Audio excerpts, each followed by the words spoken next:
Hindol Sengupta. Joining me today is the Irish economist Philip Pilkington.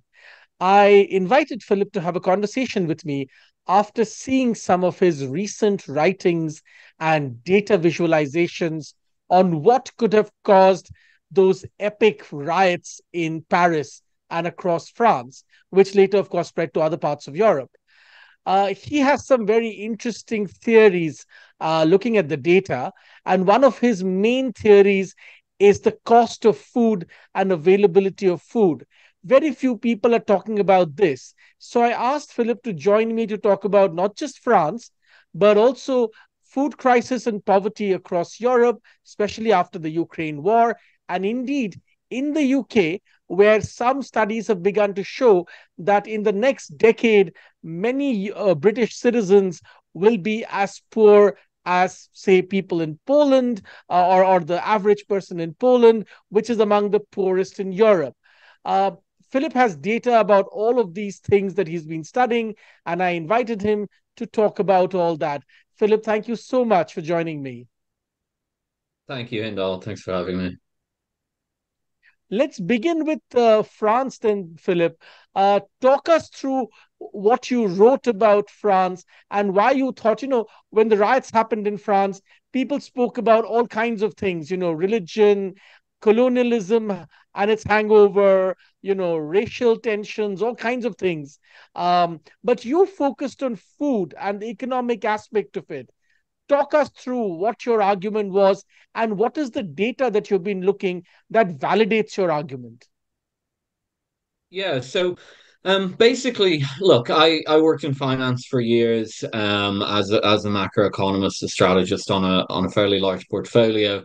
Everyone in economics knows that rising food prices in the developing world cause social unrest. This is just so it's a trick of the trade, and when you see those food prices go up, you expect unrest and potentially currency declines, frankly. People short currencies based on this. Now, there's also empirical research. There's pretty good econometric research done by kind of security studies people, but also economists that show food prices are probably the most reliable indicator to cause riots. Just to give some sense, a food price increase is more likely to cause social unrest in a developing country than an upcoming election.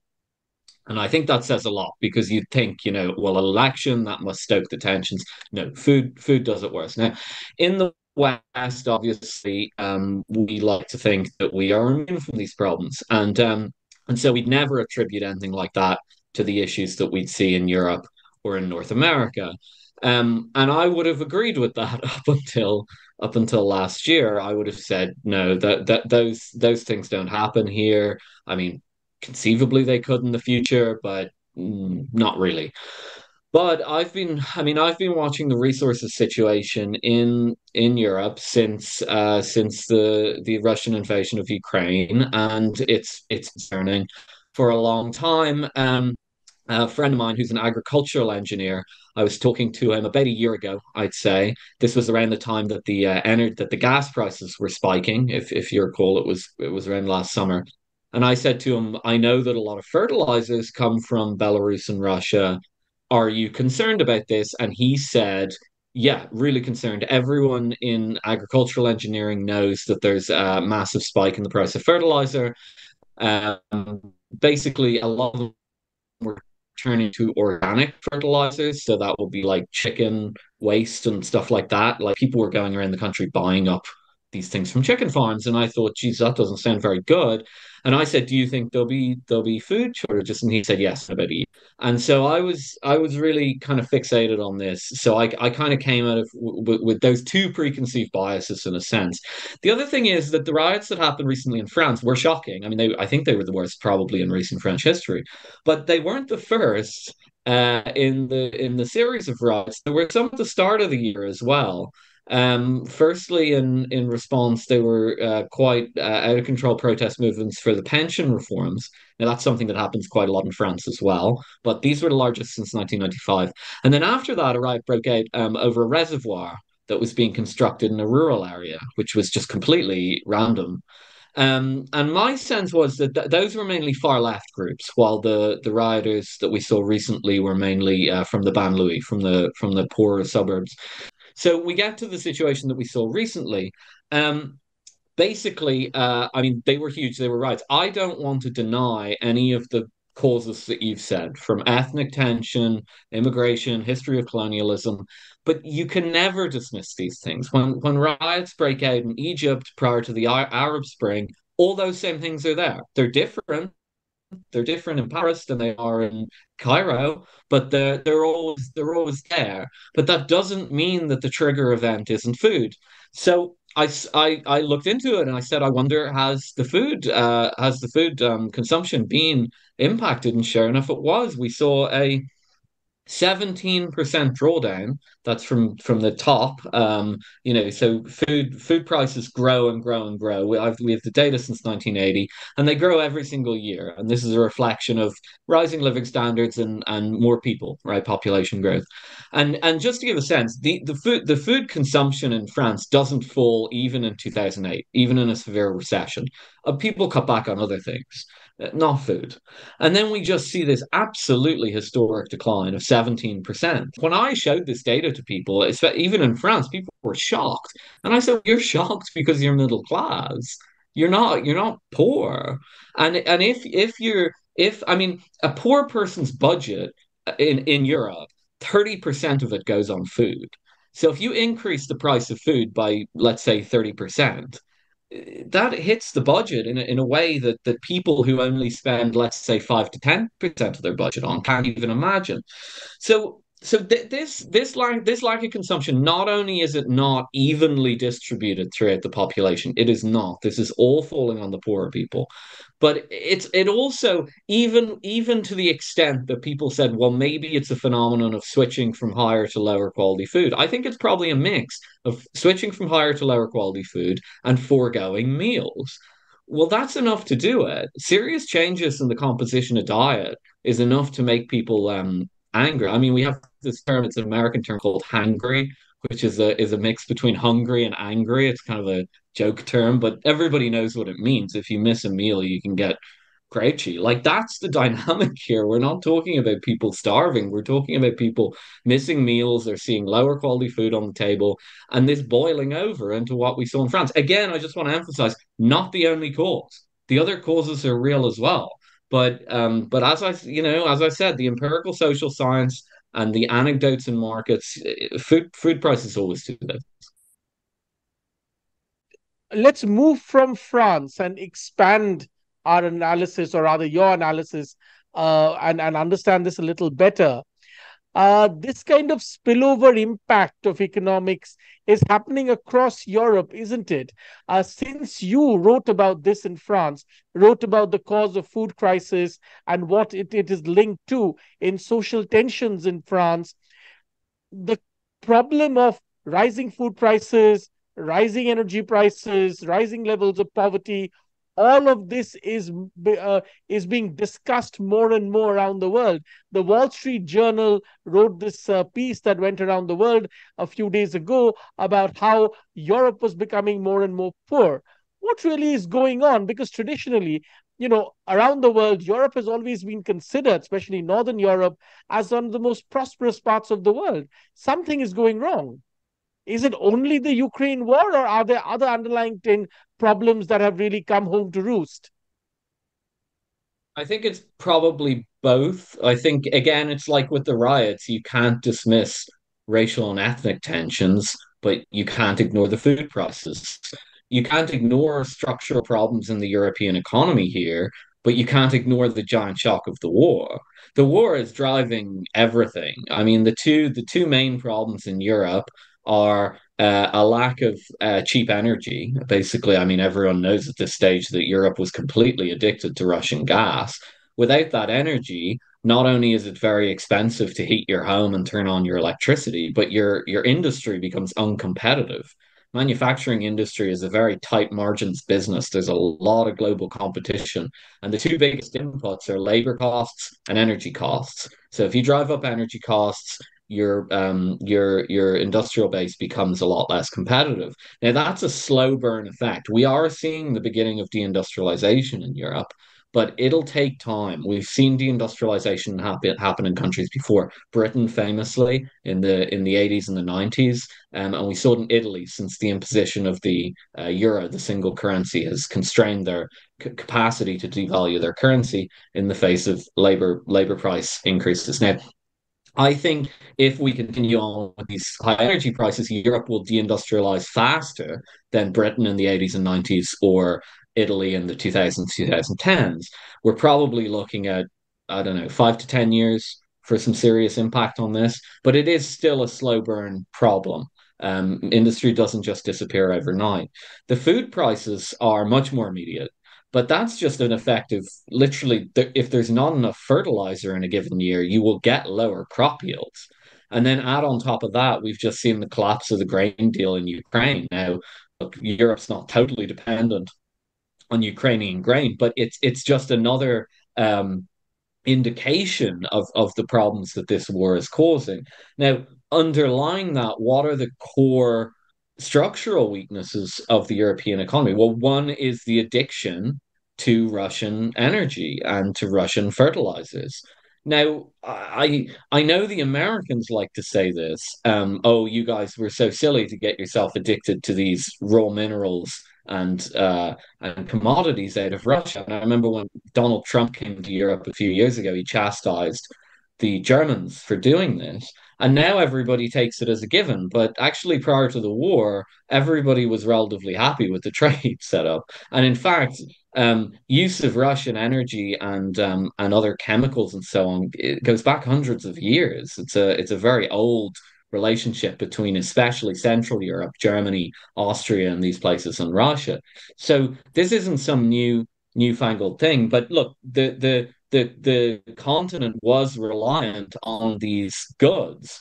And they have not been able to substitute them cheaply. They've been able to substitute some gas from LNG and so on, but it's 40% more expensive. And the fertilizers, I don't I don't see that being substituted anywhere. Because in fact, the fertilizer plants that do exist in Europe are shutting down due to high energy costs. So the whole thing is really messed up. So is there a deep structural problem? Yeah, I mean, yes, if you view this as Europe should have been self-sufficient completely. It was that ever realistic? I'm not really sure that it was. These were very natural trade relationships. And what does it mean going forward? I don't know, honestly. It's quite worrying, and I haven't seen anyone come up with a very coherent plan for this. The energy problem has been recognized now since last year, really. I mean, this time last year when the TTF, the Dutch TTF, natural gas futures spiked. The food question is only beginning. I mean, that's really only when, I mean, I'm not taking credit for it, but when I read about it, and then a few other things have come out, I think since, and people are becoming a little bit more aware of this. But but are there any much deeper structural issues in Europe? Maybe some. I mean, there's some kind of aggressive green policies attacking farmers in the Netherlands. These probably aren't great times to do that. I wish people would think about these things a little more, but it's not that's not the be all and end all. I mean, some people blame the dependence on Russian gas on the green energy, especially in Germany and the United Kingdom. I think there's something to that. Heavily greenified electric grids definitely rely disproportionately on natural gas.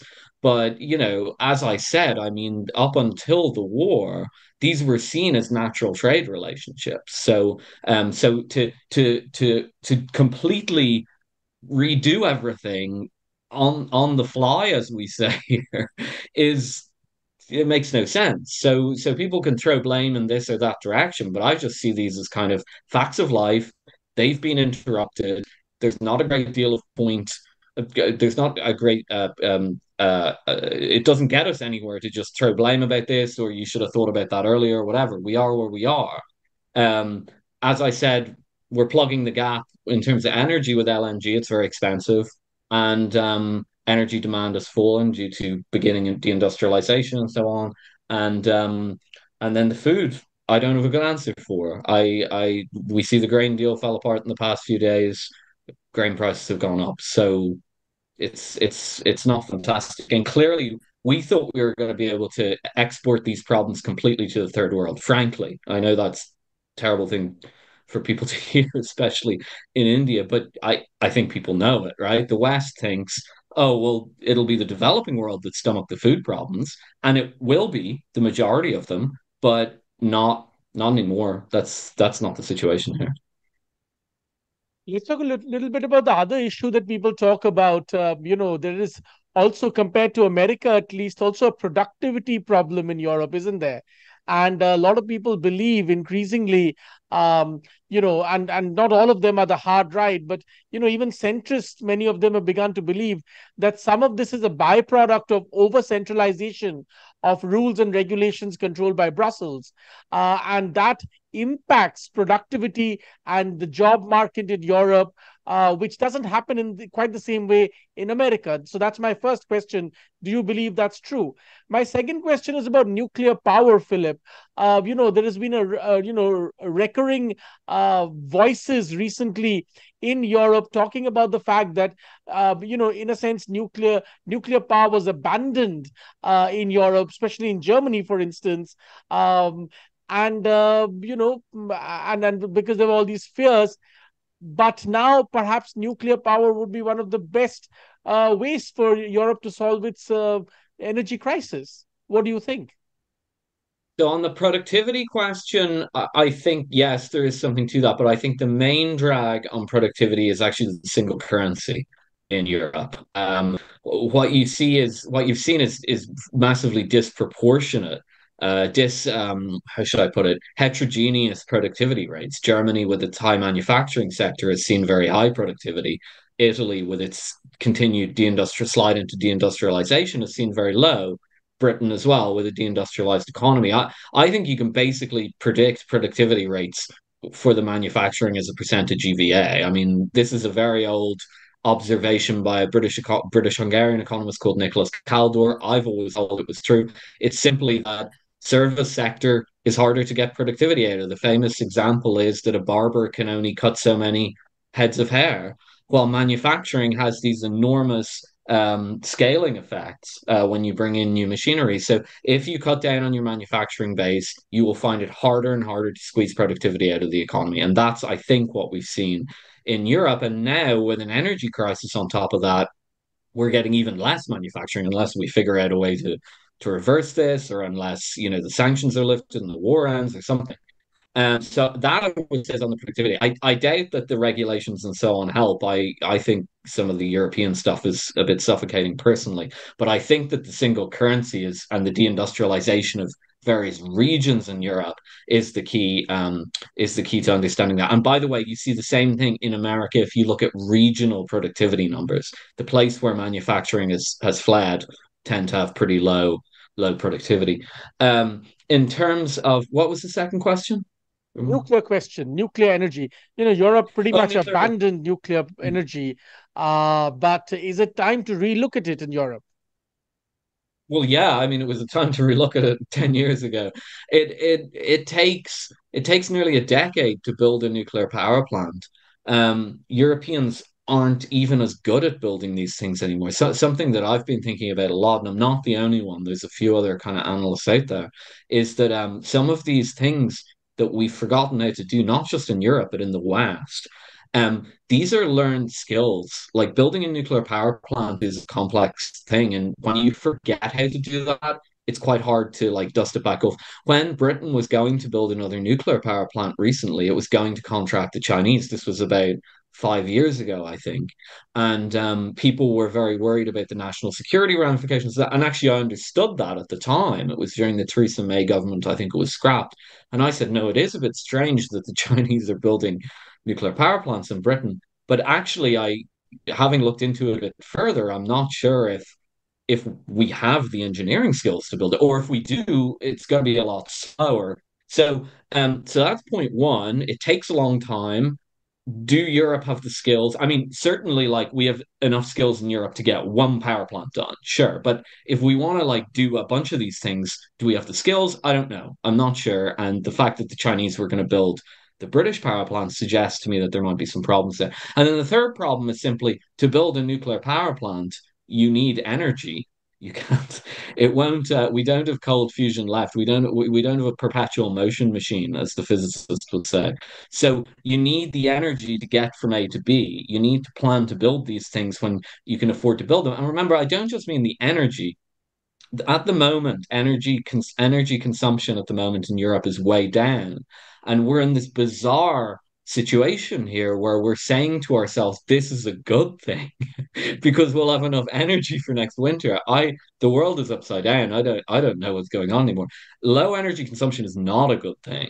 That suggests that your economy and your industrial base are slowing, which is exactly what we're seeing. The economy has slipped into complete stagnation at this point, and we're probably just waiting for a recession. And with that, when you have those low growth numbers, you can't afford to build a nuclear power plant. The thing about economies is they're sort of self-perpetuating machines. When they're running, and tax revenues coming in, and you can spend it and so on. But when they grind to a halt, how are you going to afford the nuclear power plant? Well, you'll have to make a cut to welfare payments or the healthcare system or something like that. Nuclear power plants are expensive. So again, we these are problems of long-term planning that have been there for a while. I think some of us always hoped that we'd be able to solve them gradually over time. And now we're being forced to think about solving them all at once. And I don't think anyone has a plan, really, to be honest. Uh, I'm actually a bit perplexed and surprised, and correct me if I'm wrong, Philip. In my own lifetime, I seem to remember that the people who were really good at building nuclear power plants were the French, who derived a large amount of their power from nuclear power. And I remember, if I'm not mistaken, controversies about nuclear plants being coming up at the border between France and Germany. And I believe, if I'm not mistaken, one of them was even shut down because the Germans protested. Um, and the picture that you're painting in your very insightful comments is a lack of basic engineering skills in many senses to build things, complicated things like nuclear power plants. How did this come about, Philip? How did Europe and the UK go from the French being, in a sense, the big daddies of building nuclear power plants to the situation today? France might still be good at building them. I don't want to discount the French. They have a huge nuclear sector. Britain imports electricity from France's nuclear grid, which is a completely crazy situation. Um, just interesting caveat: the British used to be very good at building nuclear plants. They built the first one in the world in the 1950s. Obviously, the Americans developed the atomic bomb, but the British were the first to harness it.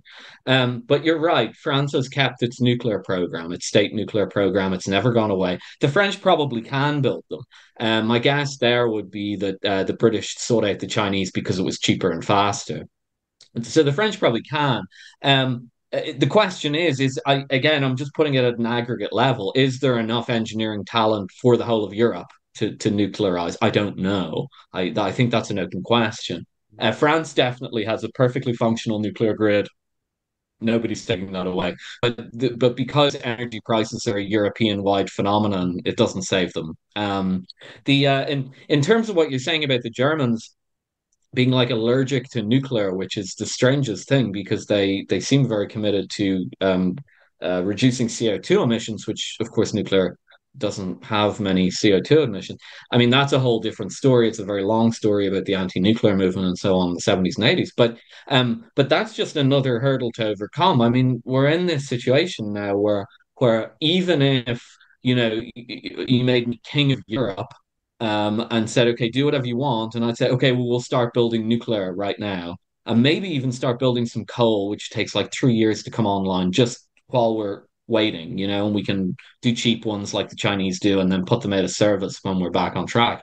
Well, no king is without his, lords and so on. And suddenly people would say to you, well, no, we have this ideological objection to both coal and nuclear, which are the only really viable things to do for this problem, at least, in the short term or whatever. So that's just another it's another friction really. You have to overcome that. Now, I will say to your listeners, there has been something that's been slightly misleading in the news about Europe. You may have seen some of these nuclear plants are closing down, that they're shuttering these nuclear plants in the middle of an energy crisis. Now, I'm not saying I agree with this, but it was pointed out to me by a very good Swedish analyst last week that Sweden just closed one of these things down, that these were actually past their sell-by date. A lot of these were past their sell-by date, and they actually had to. A lot of them had to be closed down, and that just speaks to the level of decay in the nuclear grid in Europe. Now, some of it was ideological. I don't want to say it wasn't, but some of it wasn't ideological. But I think that's the general picture. So, from what you're saying, exactly. I mean, it's just another thing that we have to unstick. We have to get everybody to understand the situation, how serious it is. But look, I mean, I look where I'm from, Ireland. I mean, I don't want to make Europe sound like too much of a madhouse, although it is a bit these days. I mean, we're in the middle of a food crisis, and 2 months ago, Ireland was talking about killing 40,000 cows because of climate emissions. So there's elements of craziness going on that, in my opinion, need to stop immediately. But what can you do? Let's come as we start to wind down our conversation. We have one major topic left, which I want to discuss with you: the United Kingdom, where you're sitting at the moment. Many people are increasingly surprised that in the last couple of years, and increasingly the rate seems to be increasing, talk about how poverty levels in the UK are rising. Um, some of this is anecdotally true for many of us who visit the UK frequently. There are more homeless people, I feel, back in my university town of Oxford than I had ever seen in the past. Also in central London and so on and so forth. But statistics seem to show that within the decade, parts of England, especially the northern parts and so on and so forth, perhaps would be as poor as some of the poorest parts of Europe. Um, Talk to us a little bit about what's really going on in the UK. You mentioned briefly about deindustrialization in the UK, but give us the full picture. I think deindustrialization explains pretty much everything that's happened in Britain. I think that's becoming an increasingly accepted view. I've had that view ever since I've been an economist, but it was controversial before. I think it's less controversial now. I think the effects have become so obvious because the poverty is concentrated. It's concentrated in these regions that used to have manufacturing. Whereas if you go to the southeast England, it's very nice. Or if you go up to Aberdeen in Scotland, which is around the oil money, it's very nice. I mean, South England is one of the richest places in the world, I'd imagine. So there's massive regional disparities, and basically, I think what's happened to Britain is that the the the industry. This is actually quite interesting, probably for Indian listeners, I think. The industry in Britain was actually never, Britain always portrayed itself as a very free trade and free markets economy, and that's how they kind of built their empire in a sense. I don't think that's true. There wasn't never any free trade. There was actually an imperial preference system in place. So the British economy, it was actually Britain had the best economy within the empire, and that was a closed system, and it was closed in from the outside. Now, what happened was that as the rival powers started to rise, I'm thinking in Europe, Germany, France, mainly Germany, and obviously the United States is the big one. And then later in the 20th century, Japan as well, South Korea. When these countries rose in the early 20th century, Britain was still locked into the imperial trade system, and so they didn't have to compete with these powers.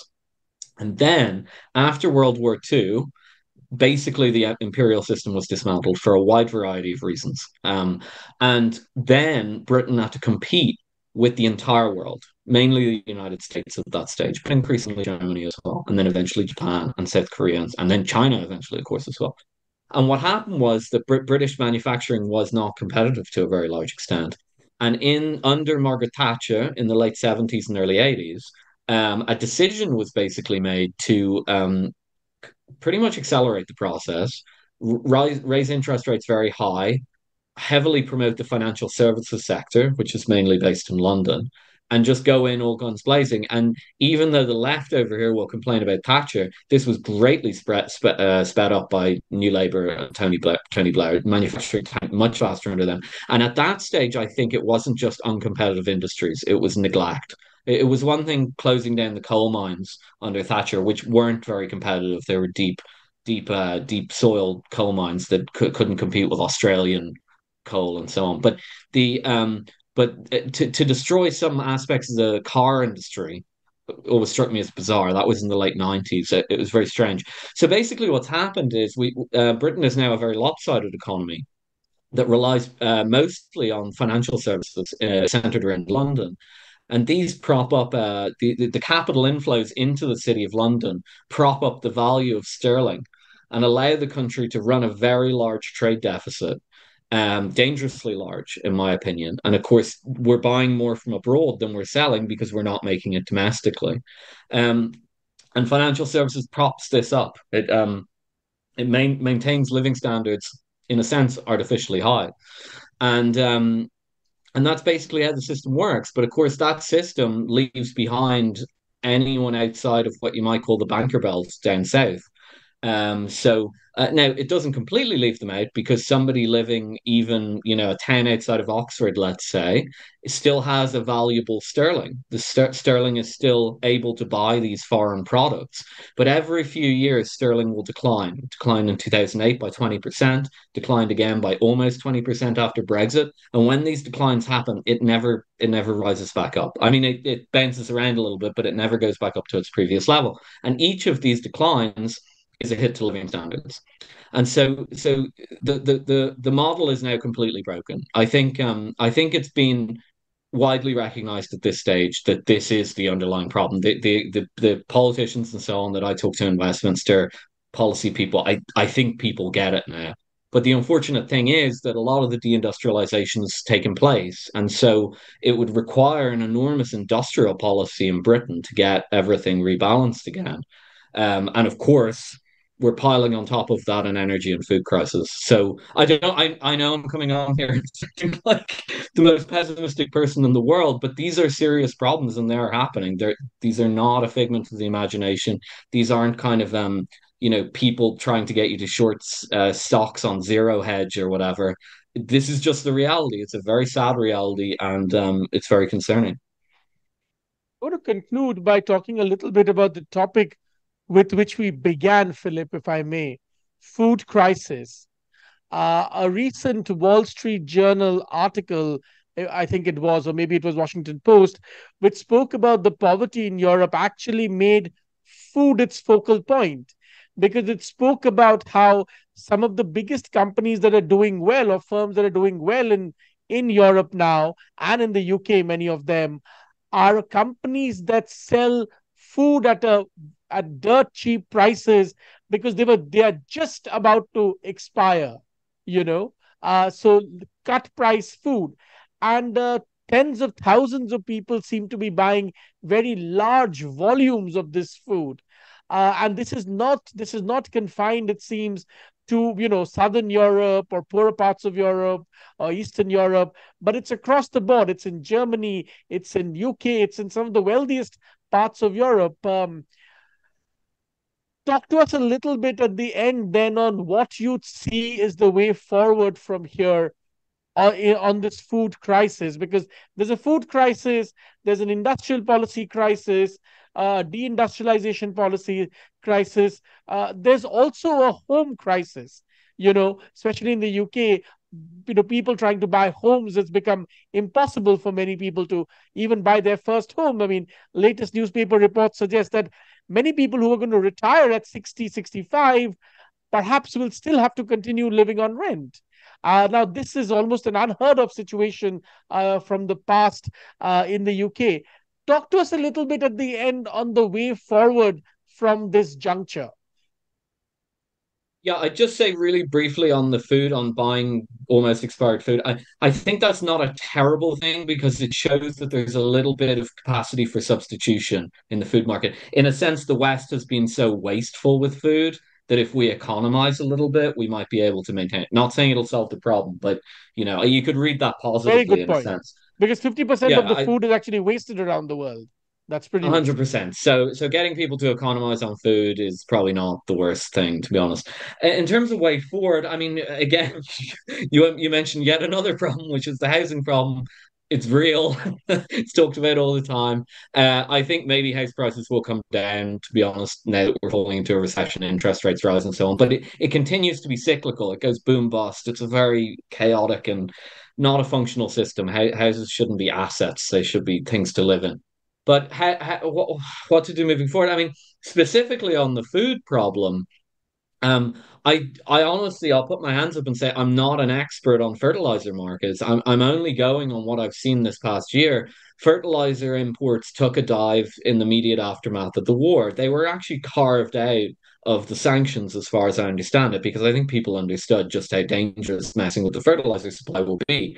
But for whatever reasons, they took a dive. Now, I did hear the other yesterday that the collapse in the grain deal had something to do with Russian fertilizer exports, that they wanted more of them to come to Europe. I don't fully understand it, but it doesn't seem to be moving in a particularly good direction. If optimistically, fertilizer exports seem to have gone back up. They seem to be at normal levels. That might change. I don't know if that'll be sufficient, but it definitely highlights that any further disruption will be really bad. So there is a chance, if those numbers are correct, that the food situation could sort itself out. But I don't want to say that because it's very difficult to say. In terms of what the solution is, I mean, to the energy crisis, I mean, we've talked a little bit about, and the energy crisis, of course, feeds into the food crisis because of domestic fertilizer production as well. So, I mean, we've talked about the alternatives. They're basically coal and nuclear, renewables as well, but you can't have huge amounts of renewables. We don't have the battery storage power and so on. So that's a fantasy, frankly. So really, it's coal and gas, but even coal, we're talking about 3 years. And if we got the Chinese to do a really dirty coal plant, you could do one in, I think, 18 months to 2 years. I don't know if we'd ever allow that because it would literally be pollution and people would find it strange. Um, I honestly, I come to it. You logically check through every list, and then you say at a certain point, I think the sanctions on Russia have to end. I don't think we can go on doing this. Now, look, the war has to end first. That's a completely exogenous event, as economists say. I don't have a strong opinion on that. I hope it ends soon, personally. The war has to end, but then I think the politicians will need to basically get back to the point where they say maybe you can keep some of the sanctions, but any of the sanctions that have to do with energy seem to me completely impossible. Now, I will say, who has to do that? Not the Europeans. It's the Germans have to do that. The Germans have to make that decision effectively. But my sense from talking to people in Germany is that in spite of the fact that they outwardly say how supportive these sanctions they are, I don't think they're supportive behind the scenes. I think all the German industrialists and so on understand the magnitude of this problem. So now moving forward from there, maybe Europe should reconsider its energy policy. I think that would probably be wise so that we don't get ourselves in this situation again. But in the short term, I just don't see any other any other way out. And I think that it's been painful enough in Europe. If and when the recession hits, which it will probably in the next 18 to 24 months, maybe sooner, it'll be even harder. And it'll be a relatively inflationary recession, which means people will lose their jobs, wages will go down, and inflation won't be as high as it is now, but it won't, prices won't fall like they used to do. Inflation will keep ticking along at 3% or 4% or something like that. So it'll be very painful. So I think we just have to wake up to the realities of that. So I'd say, you know, if I were a betting man, I would say I would make a contrarian bet and say that those energy sanctions can't stay. But maybe I'm wrong. But if there's another solution and any of your listeners have it, get me on Twitter. I'm more than open. But I'm racking my brains. I can't think of any other solution to this. Pilkington, thank you very much for those extremely insightful, if not optimistic, scenario painting. Really appreciate your time joining me today and taking us through your analysis of the data, of the various scenarios about what's going on in the UK and in Europe and their various crises. Thank you very much for joining me. I appreciate it. Thanks for having me, Hindol.